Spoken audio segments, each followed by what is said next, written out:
Müslüman ve hapis. Şimdi ben Bafra'ya doğru gittiğimde özellikle önce bir yakalandık. Kadir Gecesi'ydi. Buradan Metris'e götürdüler. Bir 19 gün sonra Bafra'ya gidiyoruz. Şimdi yolda soruyorlar. Diyorlar ki, bakıyorlar böyle elimde Kur'an falan, dilimde salavat. Hoca ne oluyor diyorlar. Yani sen niye yakalandın? Şimdi İslam diyorsunuz, Müslüman diyorsunuz. İzah etmeye çalışıyorsunuz, anlatmaya çalışıyorsunuz. Vatandaş anlıyor, diyor ki ya hırsız içeri girer, soyguncu içeri girer, şunu yapan bunu yapan içeri girer. Ya dindarın işi ne burada diyorlar. Bir kısmı şöyle diyor, bütün dindarlar bırakılmadı mı diyor, yani sürece bakarak, son döneme bakarak. Hepiniz bırakılmadınız mı diyor, hala burada mısınız ya diyor, yoksa sizi diyor yanlışlıkla mı almışlar. Bir kısmı da ya şimdi olur mu diyor, şimdi yani tamam olur yani hırsızlık tamam, soygun tamam, şu tamam, bir sürü suç sayıyor ama diyor bu ne? Aslında iki yönlü bakıyorum meseleye. Bir yandan haklılar bu arkadaşlar. Anadolu, bu topraklar yüzyıllar boyunca İslam'ın savunma topraklarıdır.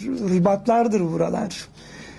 Gerçekten bu böyle. Bu böyle bir efsane değil. Bu böyle bir hikaye falan. Hiç değil. Burası İslam'ı savunan topraklardır. Burası İslam'ın öz gücüdür binlerce yıldır. Belki bir Hicaz'daki kardeşimiz dış düşman nedir, saldırı nedir, küfrün işgali nedir çok 100 yıl önce tanıştı. Oysa yüzlerce yıldır, yüzyıllardır burası İslam'ın öz gücünü, savunma gücünü oluşturuyor.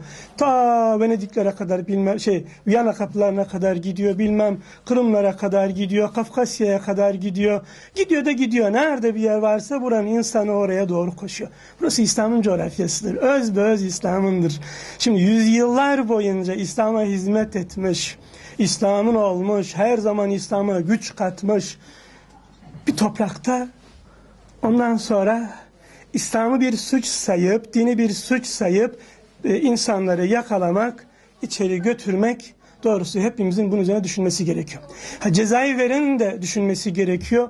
Kurumsal anlamda, şahsi anlamda cezayı alanların da düşünmesi gerekiyor. Hepimizin bu konuda tefekküre ihtiyacı vardır. Ya ne oluyor yani niye oldu?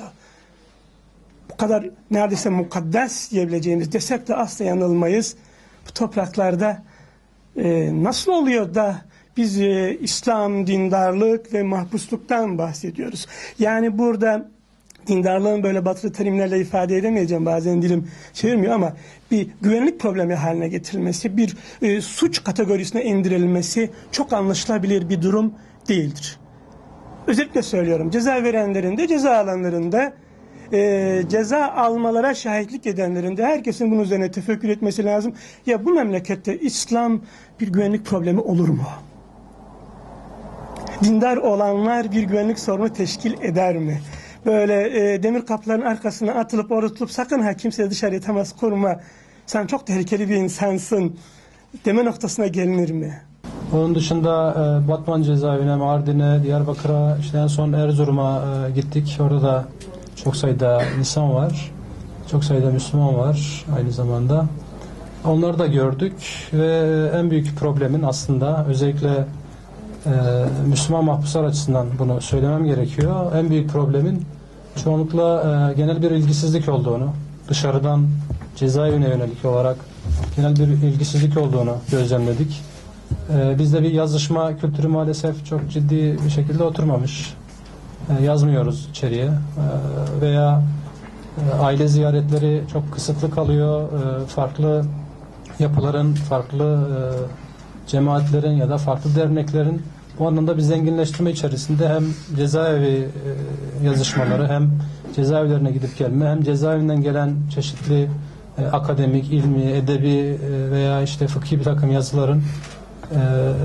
yazılara alan açılması şeklinde bir takım çalışmalarla onların sesi olma anlamında da bir takım faaliyetler yürütülebilir.